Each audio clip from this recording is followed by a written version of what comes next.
因為咁首先我覺得我想分享一下嘅，就係、個夢字，我覺得中間有一個心心喺中間，即係我自己咁樣睇到啦。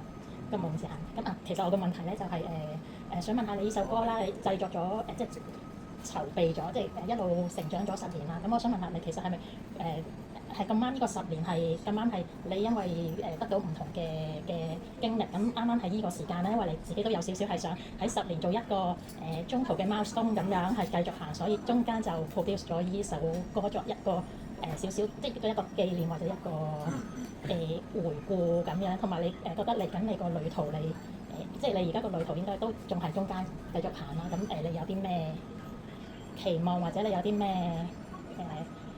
希冀嘅嘢咧，或者你想有咩發展？多謝你嘅問題，同埋多謝你 interpret 咗個心心喺個，係咪夕陽入邊？係夕陽入邊個心心。哇！其實都係自然發生嘅，冇特登諗5年10年要做啲咩嘅，係咁啱做完之後回想翻、回溯翻就發現，哇！即係啱啱好5年，啱啱好10年喎。咁其實你問我幾時想出咧，我係由2020年到2021年到2022年到2023年到2024年，每一年都諗嘅。我有就嚟變一個瘋狂㗎，即係執着到太瘋狂。咁所以你會見到佢都唔想再咁執着。咁但係我就諗，與其放棄，不如我放開佢啦。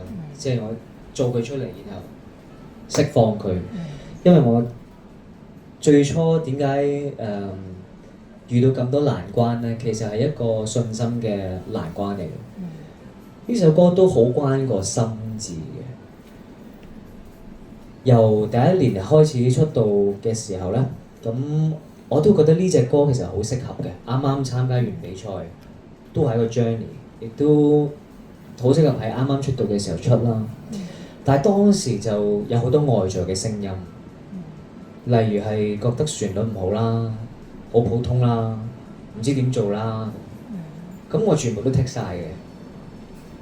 但係我覺得呢啲外在嘅聲音其實某程度反映住我內在嘅聲音嘅。即係佢可能就係 project 俾我睇，其實我內在點樣諗。而我當時嘅就係 trap 住咗喺呢個信心嘅難關。咁所以我有幾年嘅時間咧，我都係覺得我唔夠好啦，melody 唔夠，即係好難做啦，或者等等呢啲咁樣嘅標籤，我係潛意識自己 label 咗喺度，我都唔知。然後每一年我都一路想做好佢，唔夠好啊，咁我改到佢夠好啊，一路改。咁生咗好多唔同嘅旋律啊，好多新嘅版本嘅歌詞啊出嚟。咁去到嗰位我改到咁咩叫好咧？即係我覺得好啊，定係邊個覺得好，定係點樣為之好咧？咁我都找狂啊！即係哇，好對於呢件事好執着。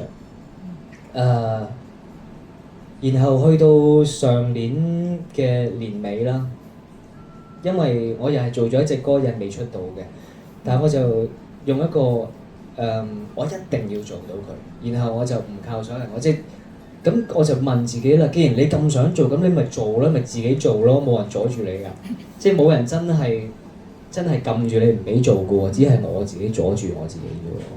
我一路執着住嗰啲聲音，執着住邊個最好啊，好多煩惱。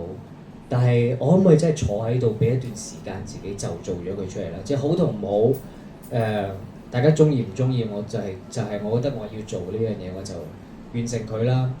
咁於是乎喺上年冬天年尾嘅時候，我就坐喺度，就將突然之間係諗通咗嘅，做下過程就係因為一路都係嗰個位就係邊個好啊？邊個好啊？咁多個版本我點揀啊？點樣做選擇啊？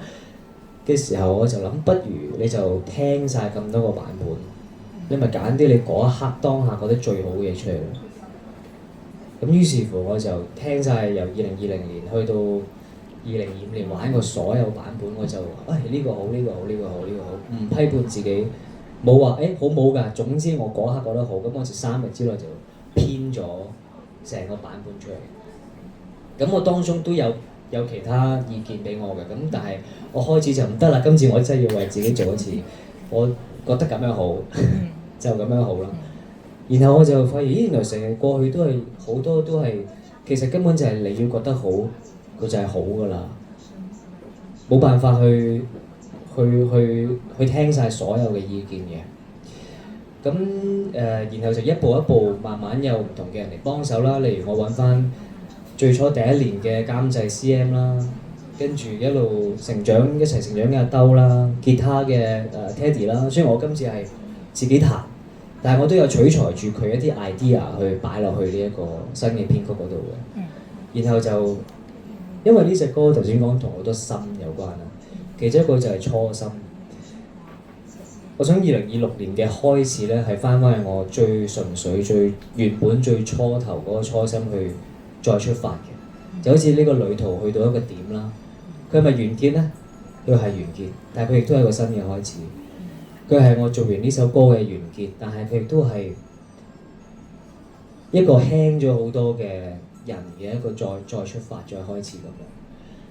而亦都需要決心。我哋發現，當你真係好想去做一樣嘢嘅時候，係要決心嘅。去決心做完呢樣嘢為止。可能遇到好多難關，遇到好多想回頭或者想放棄嘅時候，但係如果你有決心，係真係可以做到出嚟嘅。第三樣嘢最緊要就係信心啊！一定要，縱使係全世界都唔相信你，但係都一定要相信自己。呢樣嘢我聽咗好多次，我都以為自己明咗好多次。可能佢有好多唔同 layer 啦，所以我到呢一刻先至都係繼續學習，即係不停都係學習點樣去相信自己。最初個 idea 點解想做一件事，咁就有3個心啊。